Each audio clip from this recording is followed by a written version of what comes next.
আল্লাহর একত্ববাদের শিক্ষা। এর বিপরীত হচ্ছে শিরক। এর বিপরীত কি? ক্যান্সারের অ্যান্সার আছে, কিন্তু শিরকের কোনো অ্যান্সার। সবচেয়ে বড় গুনাহ, সবচাইতে বড় গুনাহ। ইন্নাল্লাহা লা ইয়াগফিরু আন ইউশরাকা বিহি ওয়া ইয়াগফিরু মা দুনা যালিকা লিমান ইয়াশা। আল্লাহ রাব্বুল আলামিন চাইলে সব ধরনের গুনাহ ক্ষমা করে দেন, কেবলমাত্র শুধুমাত্র শিরকের গুনাহ ছাড়া। কোন গুনাহ ছাড়া বলেন? তাহলে শিরকের সাথে আমাদের কোনো সম্পর্ক। আবার আল্লাহ বললেন, লা ইন আশরাকতা লা ইয়াহবাতান্না আমালুক ওয়া লা তাকুনান্না মিনাল খাসিরিন। যদি শিরক করো তোমার আমলগুলো বাতিল করে দেব, কিয়ামতের দিন আখিরাতে তুমি হবা খাসিরিন, লুজার, গেইনার হবা না। সব আমল বাতিল যদি শিরক করেন। নামাজ বাতিল, হজ বাতিল, রোজা বাতিল, তেলাওয়াত বাতিল, সব বাতিল যদি শিরক করেন। যদি মাজারে যে সেজদা দেন, যদি বাবার কাছে চান, এরকম ডাকাইতে আছে না নেই? মাজারে যে সেজদা দেয়, বাবার দরবারে যে লাফালাফি করে, নাচানাচি করে, বাবার পায়ের মধ্যে পড়ে থাকে, এরকম আছে না নাই? তোমার নামাজ বাতিল, রোজা বাতিল, সব ইবাদত বাতিল করবে কে? বাঁচাতে পারে একজন, তিনি কে?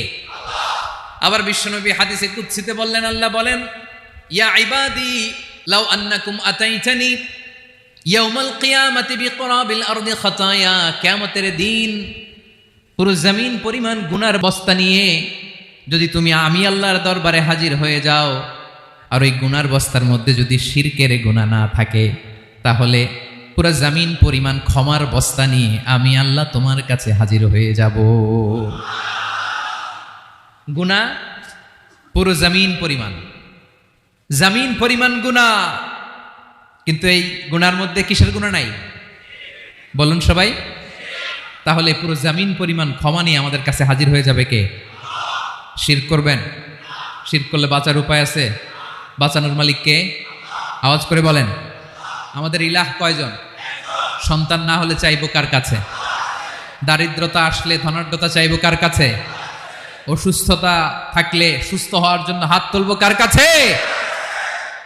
এরপরে রব্বুল আলামিন বলেন, লাহু মা ফিস সামাওয়াতি ওয়া মা ফিল আরদ। আকাশে যা আছে, জমিনে যা আছে, সব কিছুর একক মালিকানা একজনের, তিনি কে? আওয়াজ করে বলেন, আকাশে যা আছে সব কিছুর মালিক কে? তো জমিনে যা আছে এগুলোর মালিক কে? এ দুয়ের মাঝখানে যা আছে এগুলোর মালিক কে? আমার মালিক কে? আপনার মালিক কে? আপনার সন্তানের মালিক কে?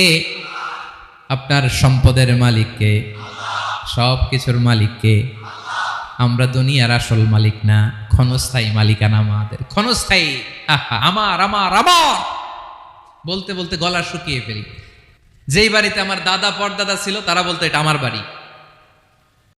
আমার দাদা বলতো এটা আমার বাড়ি, আমার বাবা বলছে আমার বাড়ি। এখন আমি এই বাড়িতে থাকি, আমি বলি আমার বাড়ি। আমি মারা গেলে আমার ছেলে বলবে আসলে কার বাড়ি?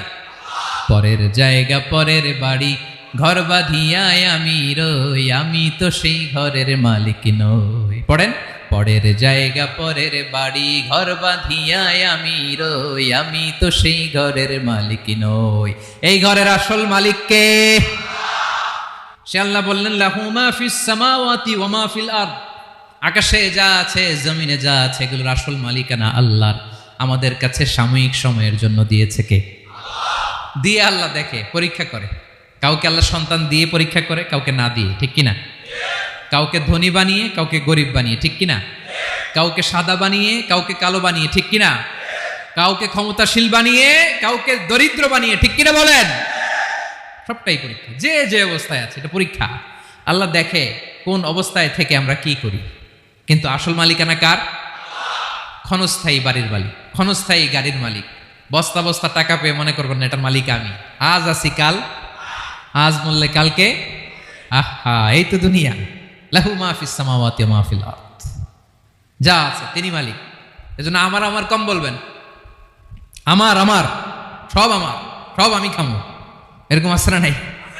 বলা যাবে না। আমরা আসল মালিক না। এই কিছুদিনের জন্য আসি, মুসাফিরি জিন্দিগি, সফরময় জিন্দিগি। আজ আছি কাল নাই, চলে যাব। থাকতে আসি নাই, তাই না? থেকে যাবেন একজন, তিনি কে?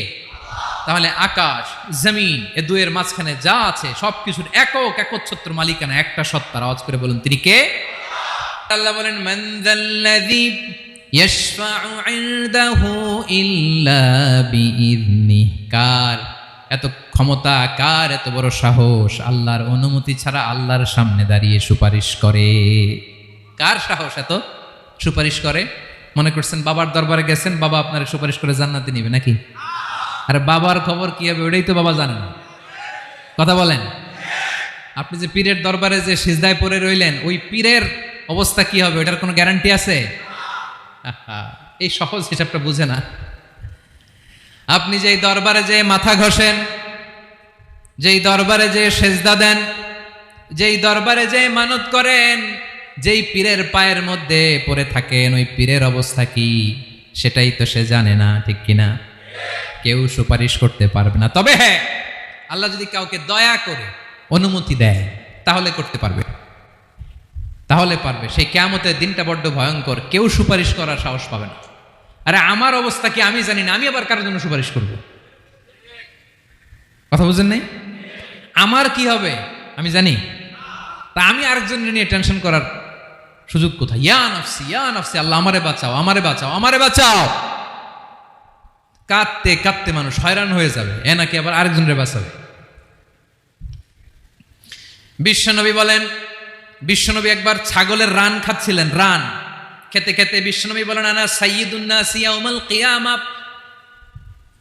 আমি কিয়ামতের দিন সর্বশ্রেষ্ঠ হব, মানুষের মধ্যে সর্বশ্রেষ্ঠ সেরা আমি বিশ্বনবী। আলহামদুলিল্লাহ পড়েন।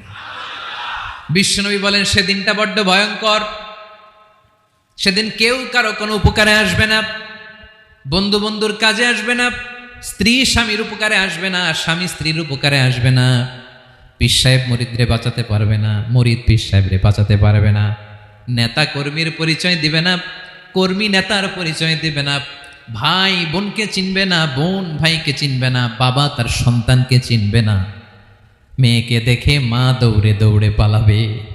বড্ড ভয়ঙ্কর দিন। বিশ্বনবী বলবেন জমিনটা এখনকার মতো থাকবে না, পুরো জমিনটা সমান হয়ে যাবে, ফ্ল্যাট। এখন তো গোল, তখন ফ্ল্যাট। সবাই এক জমিনের উপরে দাঁড়াবে, সূর্যটা মাথার কাছে চলে আসবে, সূর্যের গরমে মানুষের মাথার মগজ গলে গলে কানের ছিদ্র নাকের ছিদ্র দিয়ে বেয়ে বেয়ে পড়বে। সবাই হয়রান, পেরেশান, ক্লান্ত শ্রান্ত। মানুষগুলো বলবে বাঁচার কোনো উপায় নাই।